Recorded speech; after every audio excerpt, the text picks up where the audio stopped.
Bonjour et bienvenue dans ce 25e épisode de l'œuvre du vendredi, où aujourd'hui nous allons parler du portrait de Marie-Antoinette et de ses enfants, peint par Élisabeth-Louise Vigée-Lebrun en 1787. Vigée-Lebrun est une femme ambitieuse qui était déjà de son temps considérée comme l'une des plus grandes artistes portraitistes. Elle est encensée pour son talent, elle est fréquentée par les cercles de la haute société et était également une des artistes les mieux rémunérées de son époque. Ses talents pour le dessin se manifestent dès son enfance, au grand bonheur de son père Louis Vigée, qui est lui-même maître pastelliste et qui sera son premier professeur en lui enseignant les bases de la technique artistique. Vigée-Lebrun va peindre également son premier chef-d'œuvre à l'âge de 15 ans, qui est un portrait de sa mère, et qui va commencer à attirer l'attention d'un certain nombre de dames de la cour qui visitent son atelier et qui lui passent ses premières commandes. Vigée-Lebrun s'épanouit essentiellement dans la création de portraits destinés à l'élite sociale aristocratique et fortunée, ce qui lui est souvent reproché.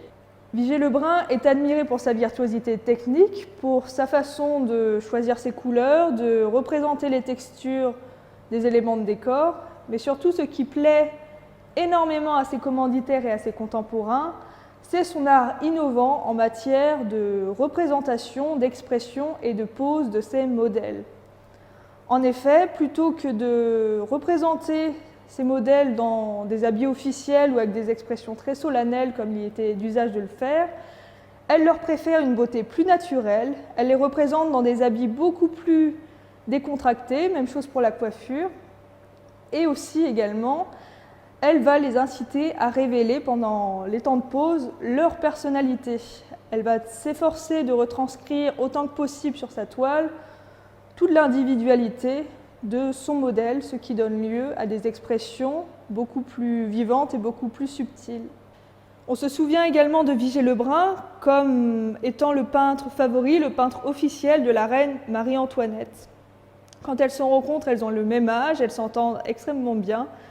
Et plus que sa cliente, Marie-Antoinette, est sa protectrice et sa confidente. C'est même elle qui va notamment faire pression sur l'Académie royale de peinture et de sculpture pour faire rentrer Vigée-Lebrun en 1783. En 1785 a lieu l'un des plus gros scandales de l'époque, l'affaire du collier, qui est une escroquerie montée de toutes pièces contre la reine Marie-Antoinette et qui met sa réputation au plus bas auprès des Français. Elle est perçue et calomniée comme une mauvaise reine, comme une croqueuse de diamants qui vide les caisses de l'État en bijoux et en toilettes. C'est alors que la direction des bâtiments du roi, sur ordre de Louis XVI, passe cette fois-ci une commande officielle à Vigée-Lebrun pour réaliser un grand portrait de la reine Marie-Antoinette. Le projet est également de la représenter entourée de ses enfants, comme garante de la continuité dynastique et comme une mère aimante, afin de restaurer toute son image de respectabilité. Vigée-Lebrun prend cette commande très au sérieux, il lui faut près de 2 ans pour réaliser la commande. Le portrait va être mûrement réfléchi et va fourmiller d'énormément de références à la peinture historique et religieuse pour redonner autant que possible à Marie-Antoinette ses lettres de noblesse. Il s'agit d'une commande officielle et cette fois-ci Vigée-Lebrun ne va pas représenter ces modèles dans des attitudes décontractées et simples. Il s'agit des membres de la famille royale et donc il faut les représenter avec une image qui scie à leur rang et à leur statut. Premier détail qui a son importance ici, nous sommes dans la fameuse Galerie des Glaces, qui est une référence directe à Louis XIV et évidemment à la monarchie absolue. On remarque que le décor est relativement sobre et épuré, voire même austère, pour montrer toute la solennité de la scène. Au centre du tableau, on a Marie-Antoinette qui est assise, grandeur nature, avec les pieds sur un coussin pour marquer son statut.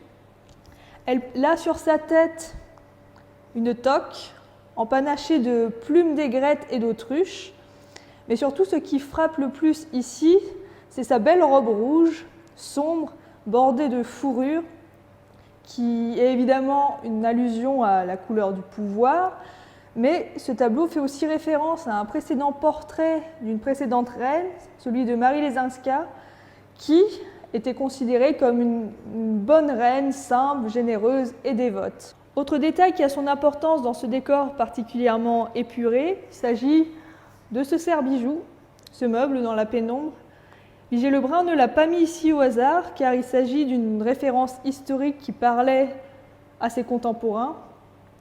C'est une référence à la matrone Cornélie, la mère de 2 politiciens de la Rome antique, les frères Gracques, qui auraient reçu un jour sur le pas de sa porte une vendeuse de bijoux, et plutôt que de les lui acheter, elle lui aurait dit dans une célèbre réplique, en lui montrant ses enfants, qu'ils étaient ses trésors les plus précieux.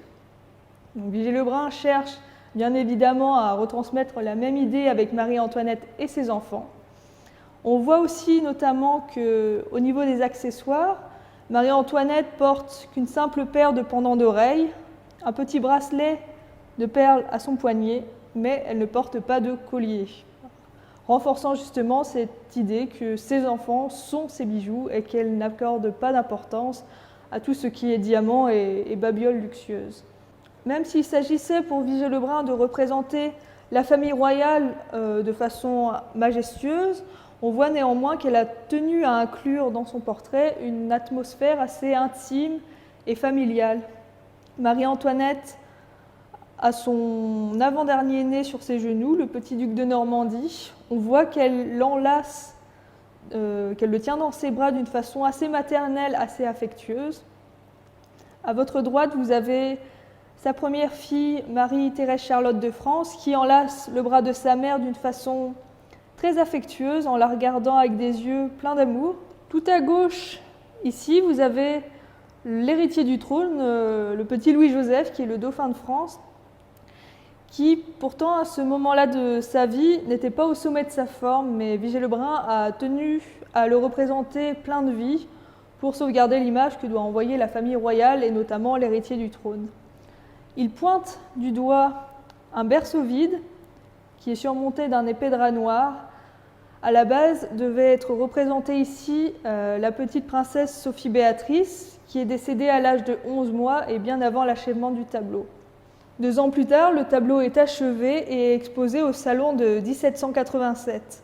À ce sujet, Vigée-Lebrun écrit notamment dans ses mémoires « Ma peur, écrit-elle, était si forte que j'en avais la fièvre. J'allais me renfermer dans ma chambre et j'étais là, priant Dieu pour le succès de la famille royale, quand mon frère et une foule d'amis vinrent me dire que j'obtenais le succès général. » En réalité, les critiques sont assez divisées. Certains encensent et admirent le tableau, d'autres le critiquent un peu plus sévèrement.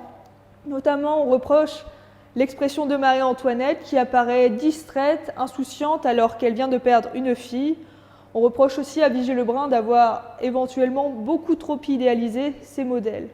Après le salon de 1787, le tableau est exposé au salon de mars de Versailles, mais Vigée-Lebrun explique dans ses mémoires que la reine ne pouvait passer devant sans se mettre à pleurer, tant le tableau lui rappelait le décès de son dernier enfant. Il reste au château de Versailles jusqu'en 1789, date de la Révolution.